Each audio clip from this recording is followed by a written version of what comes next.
But the job of Congress is to handle problems and come to solutions and resolve stuff. And if Congress is more interested in being famous, if members of Congress are more interested in being show horses instead of workhorses and actually getting the stuff done, it's like having an organ in the body that doesn't fulfill it. If the kidneys aren't functioning, it's not filtering the blood. Is Congress's dysfunction contributing to the division in the country? Well, again, I think it's more a reflection of the division than a contribution to that division.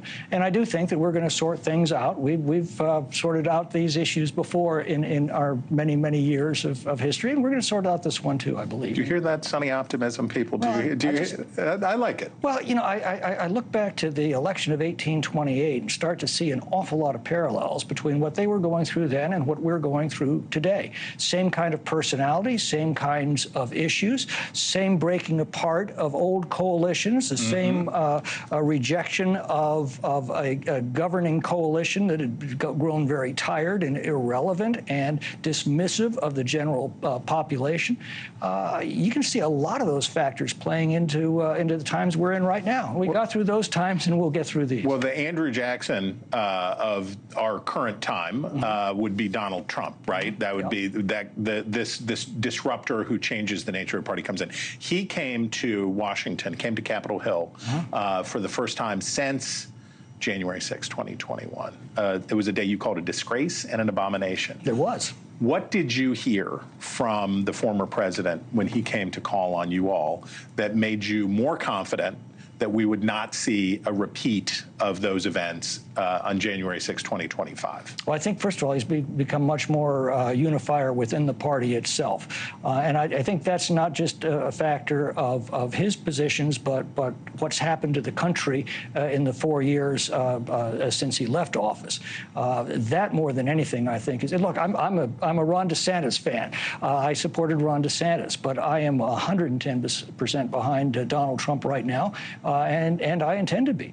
And you think he can bring DeSantis and the Haley voters and all those folks in? Yes. I mean, I have not contributed to his campaign.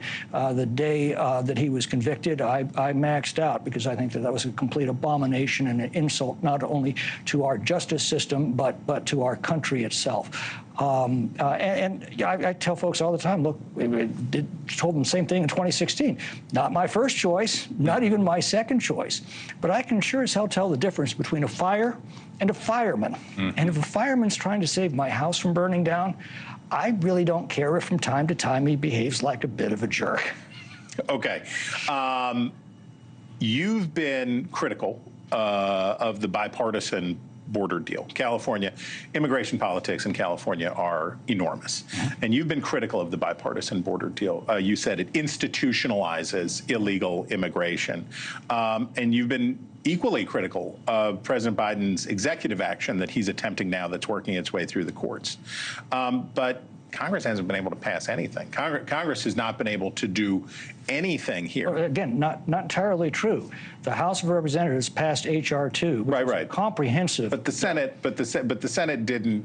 Well, the Senate hasn't even been able to pass its own bill. And my objection to that so-called bipartisan bill is the fact that it would make it impossible for any future president to use his existing authorities to secure our border, as President Trump did. He'd be powerless to do anything until illegal immigration hit 4,000 a day. But that's what I mean by institutionalizing illegal immigration. The very dynamics, though, that you talked about inside the Republican Party that were for performance and not producing outcomes. Joe Biden has some similar problems like that in his party, right?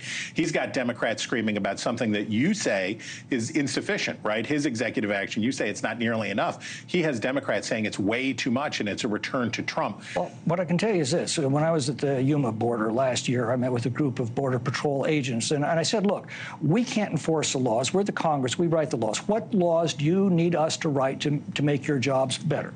And unanimously, they said, we don't need new laws. We need to enforce our existing laws. When I was at Eagle Pass in January, the chief of the Border Patrol there says, look, I am standing in front of an open fire hydrant with a bucket.